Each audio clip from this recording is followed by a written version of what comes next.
Welcome back to Kevin Toll Reads. Hope you're doing well. I'm here with a book review. Yes, I am excited to talk about this. It is my book review of Midnight Murders by Nicole Brona. This is book 3 in her Midnight Detective Agency series. We are talking Tessa. We're talking Bloodsworth. Yeah, did I enjoy it? This third installment from Nicole.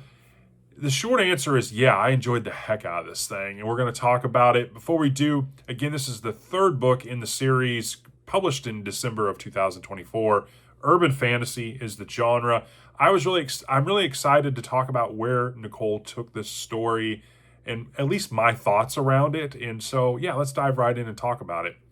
So the summary of this: Tessa and Bloodsworth are pulled into a murder investigation. They have a shapeshifter that is in the Fey world, and she is put in and guarded. She's put into a very kind of castle home. She has a relationship with the king and queen, especially the queen of the Fey, and she's protected by people. She has bodyguards around the clock, and there's a murder, and she is people will go after her to abduct her. And yeah, Tessa and Bloodsworth are working on the outside, the real world, where Azrael is kind of working in tangent with them on behalf of the king and queen about what's going on in the Fey world.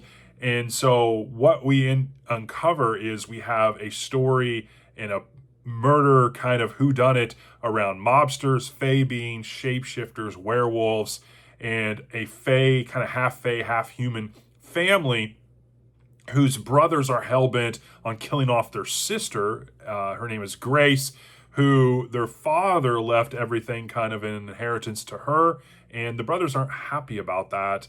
And so Grace happens to not want anything to do with, the family business of being kind of Fey mobsters. She's trying to go legit, and she has different businesses in the real world, and she's trying to, be a legitimate businesswoman. But she's sucked into this, and Grace is not one to be pushed around. And Tessa and Bloodsworth, they come to realize that very quickly. And so they're working the investigation. What's really interesting is the investigation takes them into really dark area. There's a lot of action, there's murdering, there is a lot to uncover. Tessa really struggles throughout this investigation. Bloodsworth is worried about Tessa and how she'll handle this. It really is a ratcheting up of action, adventure. There's a lot that happens here. And we do also get, which I think is really cool in the story, we get more characters, more Fey beings, but we still have some of the cornerstone people that are in Tessa's life that get either limited nods and info we get as a reader, or they play a bigger role. And I thought that was really interesting, along with some of the common, the gang that's around Tessa as well. And so let's talk a little bit about what I enjoyed. It's a fantastic plot. The plot was really, really good. I really was bought into this thing. You have mobsters, the king and the queen. The queen has a relationship with this shapeshifter named Evangeline, but you don't know what her abilities are, but everyone's trying to protect them. I liked Azrael working in tandem with Bloodsworth and Tessa, and they're working the investigation, but Azrael is taking people to the other world, the Fey world. It just really works really well. It's a darker story. It ratchets up the action and adventure, the swearing.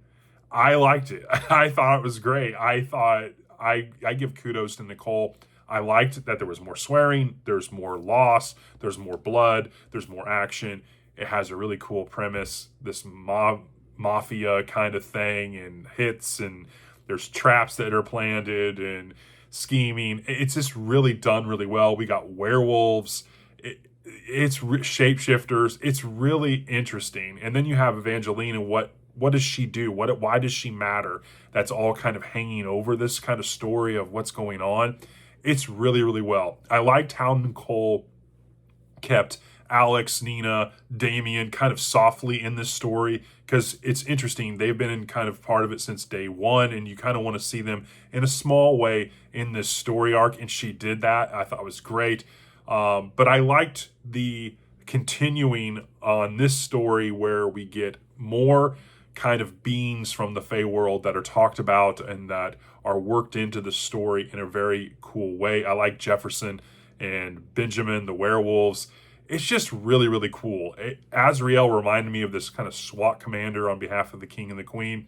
And I liked how the king and the queen, as this investigation happens and things happen and stuff doesn't go to plan and there's double crossing, that they get kind of sick of it and they're like, hey, you got carte blanche to do what you need to do. And I thought that was really, really cool. In terms of rating, I give this a 4.6. It's my favorite of the 3 books in this series so far. I thought this was a very nice step up. I liked the plot. I liked the direction this was going. I really enjoy this series. It really has set up for an interesting character arcs. I liked how Bloodsworth was protecting Tessa in this story. I thought that was really interesting. So it subtly is like, is there something there? Is, he's a 500-year-old vampire. She's a human that can sense, other beings. Like, I don't know, but it definitely sets up for book 4, which I will be eagerly awaiting to see what Nicole brings. And yeah, I'm really bought into the series. I like it. It's cozy, especially book 1 and 2. This one was cozy, but with a lot of darkness that I just really enjoyed. I thought it was great. And so that's my review. Nicole, great job. This was fantastic. I liked it a lot. It was a fun read. I read through this very quickly. Really enjoyed the plot. And that's my review. You should definitely check this out. Nicole Brona, Midnight Murders. I give it a 4.6. And I will talk to you all in the next one.